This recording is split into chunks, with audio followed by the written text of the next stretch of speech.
last synchronous session, remember that I have given you an assignment, and that is to know what are the local government units' efforts in mitigating natural disasters or natural hazards within their localities, right? Well, I hope you really had your answers this afternoon because that will help you a lot in understanding our topic for today. Hazards are forever a threat, but it can be managed if we learn the lessons from the past disasters. Over the years, it has become clear that effective disaster prevention and mitigation entails two important aspects. And do you wonder what are these aspects that I'm talking about? The first is the delivery of accurate, readily accessible, understandable, and timely warnings. It is the responsibility of the government and should be executed using the best science and advanced tools. Well, the second aspect is it entails the appropriate response of people when they are given a warning. This is the most difficult part because it requires the long term involvement of everyone in the community and not when it's too late. People must educate themselves on the different hazards, know the dangers in their neighborhood or community, and practice evacuation drills. These long term preparations need to be accompanied by reliable hazard maps that depict scenarios of hazards in a community. It is imperative that the maps be accurate because all plans, even if well executed, will fail if they were wrong. What is the risk of having inaccurate hazard maps? Inaccurate maps may cost the lives of thousands of Filipinos in the past. Take, for example, in the 2012 Barangay Andap disaster in Nubataan, Compostela Valley, where 566 people heeded warnings by seeking refuge in an evacuation center. Instead of being relocated to a safe shelter, the evacuation center became their grave when debris flows overwhelmed the site. Another example is the Yolanda disaster. Notwithstanding the shortcomings of the storm surge warnings, there were people who dutifully trooped to evacuation centers in Tacloban where they met their untimely death. 70% of evacuation centers in Tacloban were inundated by storm surges, which only tells us that storm surge hazard maps were erroneous or wrong if they were used in the city's disaster mitigation plan. Otherwise, the evacuation centers would not have been located at that places. Well, to solve or to rectify this problem, the Department of Science and Technology embarked on a program on July 6, 2012 called the Nationwide Operational Assessment of Hazards or the NOAA project. Using frontier science and advanced technology, we are now able to map out the Philippine landscape at a very high resolution. From maps that depicted the land with vertical accuracy of 6 to 7 meters and horizontal resolution of 30 meters, we now have maps that have a vertical accuracy up to 15 centimeters and horizontal resolution of 1 meter. Well, those figures that I have mentioned is the initial stage to create detailed maps that show hazard levels at barangay. Armed with the knowledge on the physics of how water flows and stability of mountains and volcanoes, we can now use powerful computers to simulate floods and landslides to identify hazardous areas. More importantly, we are also able to identify safe areas, which are suitable sites for evacuation centers and future development of areas not prone to natural disasters or hazards. Previous maps, which are still the official maps used today, except in the 171 municipalities in the Yolanda corridor, have hazards shown everywhere in the map. Such hazard maps make it difficult to assess an area to build a well-planned and resilient community against disasters. The DOST Project NOAA has completed the detailed hazard maps for landslides and storm surges. Flood hazard maps, however, are still incomplete because they are more difficult to generate. The NOAA maps are distributed to empower local government units and individuals. By knowing the hazards in their neighborhood, people are made aware of the dangers in their community. The first step in effective disaster preparedness and mitigation. In the Philippine context, however, the availability of these online maps is inadequate because not everyone has an access to internet. Atlas or the hard copy version of these digital maps are needed by each barangay. Schools need them as well because it is an excellent place to develop skills in map reading. Without the hazard maps, no amount of warning will suffice in efforts to avert disasters. Warnings need to be matched with the appropriate response, which only happens when there is a reliable map to map a good plan. Well, speaking of LGU's effort and disaster response, last January 12th, the Taal volcano had a phreatic eruption, and we have discussed that so many times, I guess. The volcano spewed thick volcanic ash around 100 meters high above the ground that affected thousands of residents around Batangas and Cavite. With this, volunteers from different regions provided in-kind donations that included food, toiletries, first aid items, blankets, and of course clothes. However, some of the evacuees received uncommon and somewhat bizarre items from these donations like security guard uniforms, formal business coats, and barangay officer vests.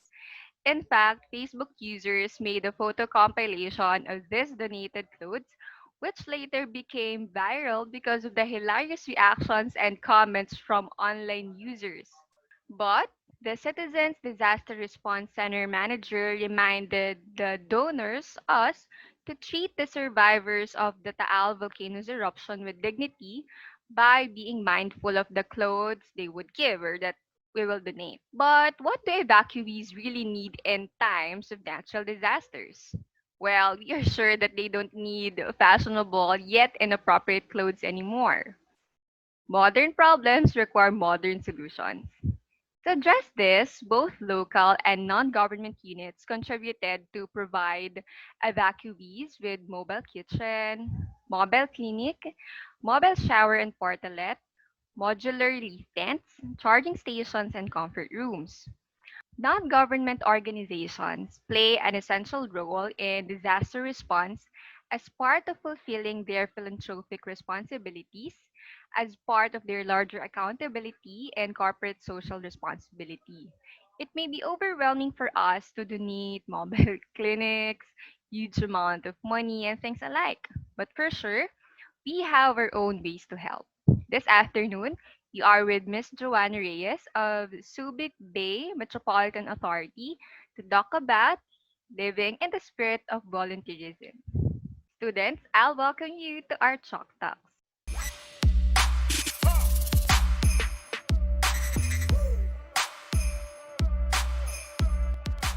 Welcome to Chalk Talks, transcending science to topics that really matter. From talks about science content vlogs to social issues to prepare you for a career ahead of you. All relevant for you and the generations we are in. Here, we will relate and make sense of our earth and life science discussions to more conscious, more exciting, and more inspiring interviews from people who are scholars, experts of their fields, student leaders, and media personalities.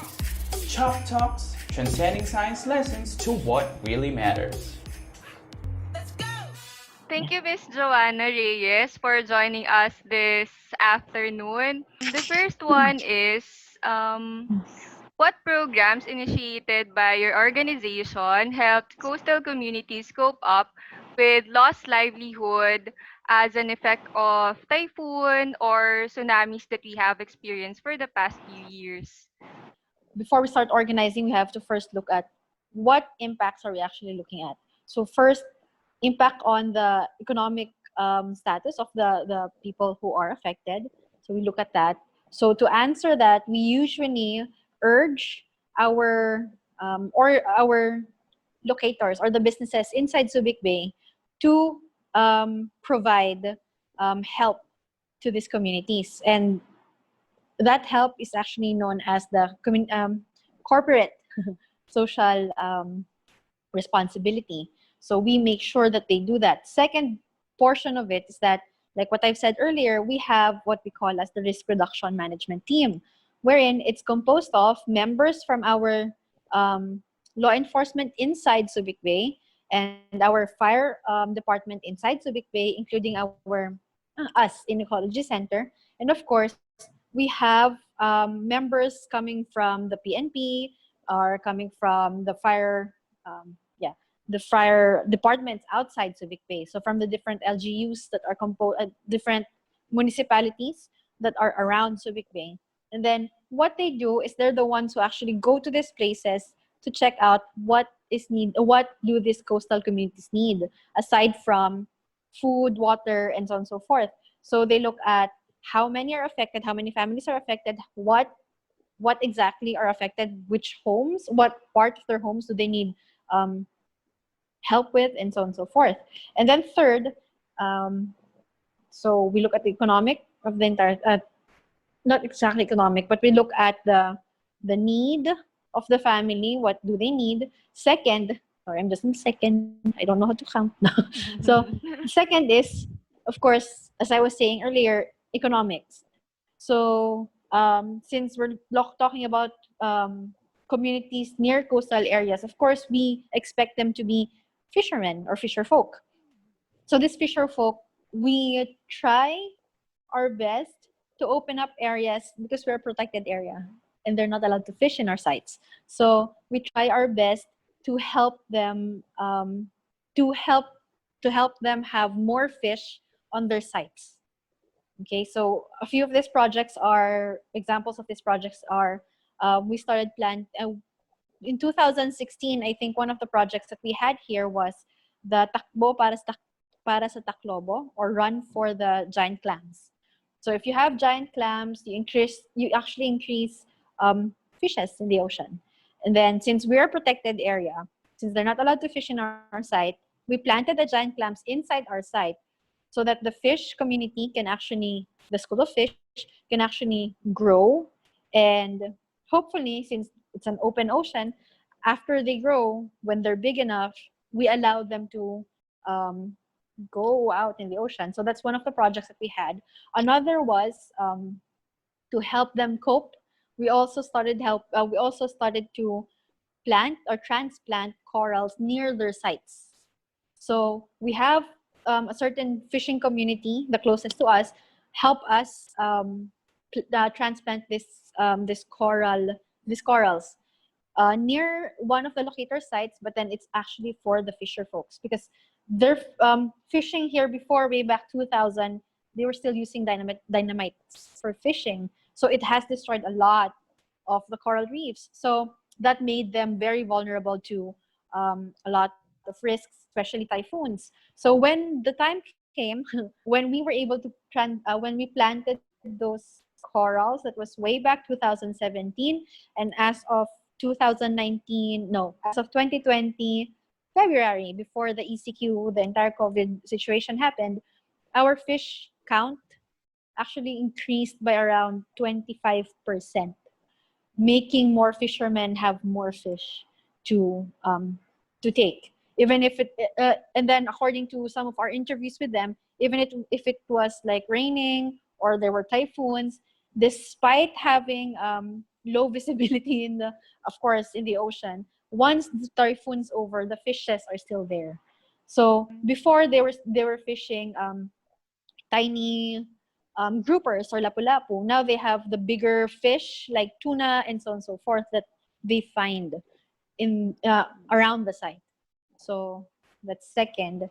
And then the third is before any type of like problem, I think, or event or catastrophe that happens to these sites, to this local communities that we have, coastal communities that we have here, we actually give them trainings and workshops on what else they can do, Mhm. when what they can do and what else they can do, what they should be doing before, what they should be doing during, and what they should be doing after.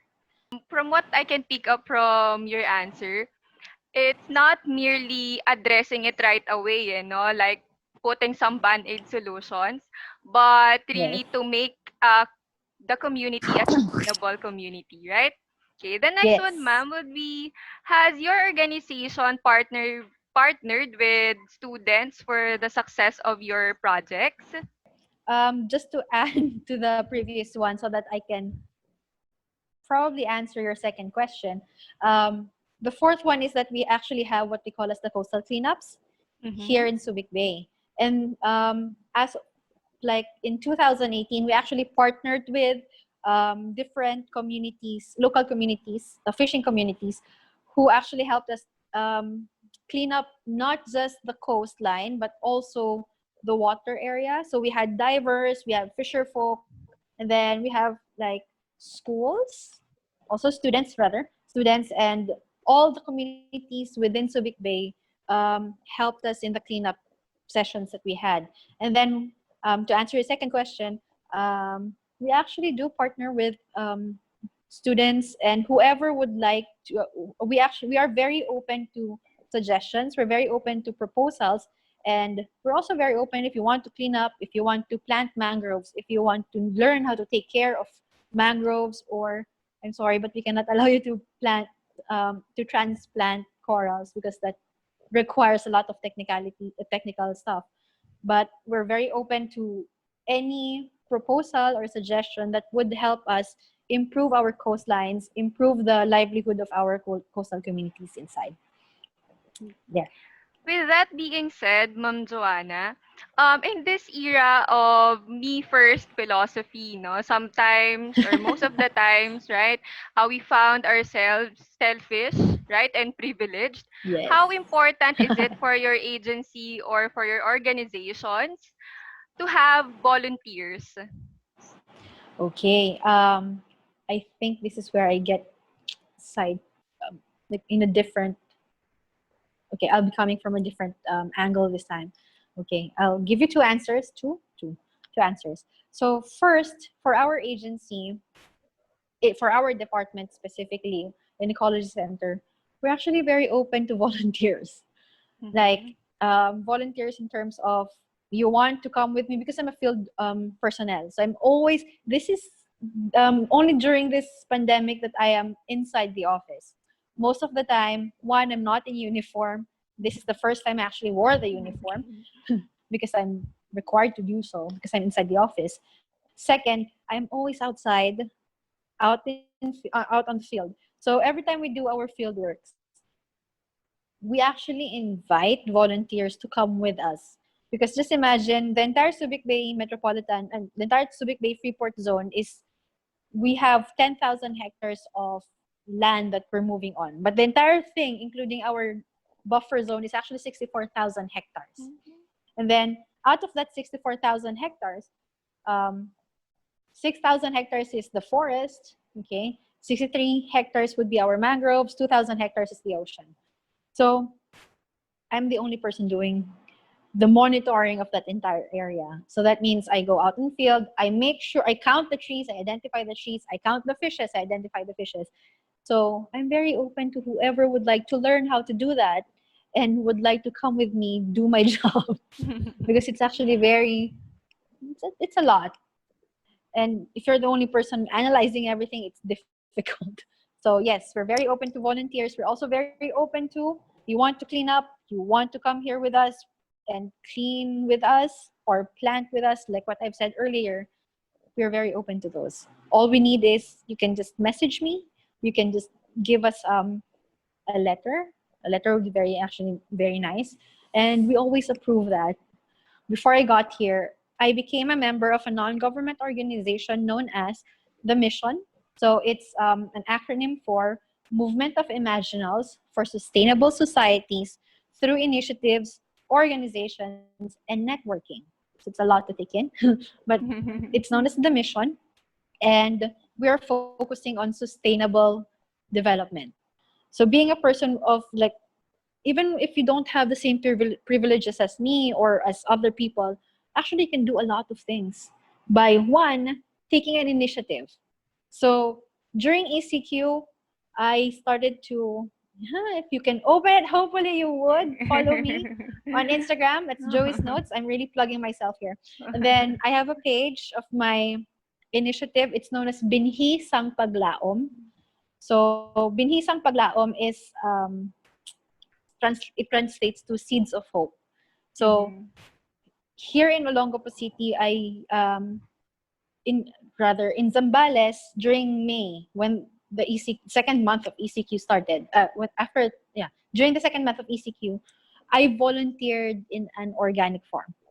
It was a small Mhm. organic farm, but then the owner needed volunteers because he was having a lot of like crops and he needed to learn how to sell them online because where everything's closed, right? So he needed to learn how to Mhm. sell them online and he needed other people to help him, gain help in the farm. So I volunteered. They took me to the farm. For an entire month, I was in the farm helping them with their marketing, helping them because they don't know how to they knew how to use the computer and they're actually very educated people, but they, let's just say, old people have a hard time understanding the internet. Mhm. So I helped them Mhm. with that. So that was one of the volunteer work that I did. And then 1 month later I had this thought that maybe I could help them better by helping them by connecting them to communities who actually need them. Mhm. So that's when Binhisang Paglaom started, wherein for 5,000 pesos, we will be, for every 5,000 pesos that for the 5,000 pesos that Binhisang Panglaom would receive, we actually would give away 10, we call them 10 Paglaom bags or 10 hope bags that are composed of um, organic vegetables, planting Mhm. soil that can be used for planting. These are organic soil. And then we also have organic fertilizer. And then we gave them seeds.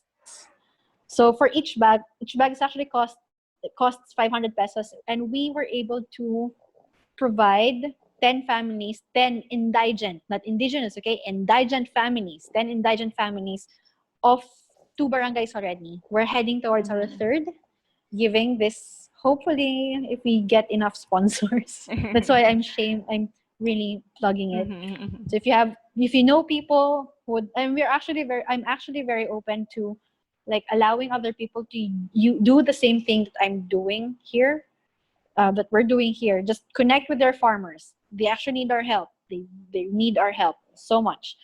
That's one. That's why I'm helping that farm. And two, a lot of indigent families right now are having, this is this is a fallacy, but a lot of indigent families actually right now need our help. Mhm. You have like you have the privilege to do something. You have the brains to do something. You know you can do something whether or not you have money. Actually, you can do something. Do it Mhm. before it's going to be too late, or Yes, guilt exactly. will start eating you. Yeah, Mhm. I think that's my answer. It's a very long answer. I thank you. Thank you, Miss Joanna Reyes, for your insights. Okay, we were really inspired on how you were able to volunteer in that farm, and for sure, our students and the whole community of RCBNES is also um, inspired by what you have said, and for sure we will find communities, no, as you have said, that we can help, okay, may it Yeah. be here in our Yeah. locality or even crossing on the borders of ECQ, right? Yeah. Thank you, Miss Joanna, for your time and for your insight. I really appreciate it. Thank you so much. That was a rich and informative talk from Ms. Joanna Reyes of SBMA. As we end our synchronous session, may we be reminded of this verse. How can you apply it in your daily lives? Thank you, everyone, for joining me in our Science Data Synchronous session. Have a good day.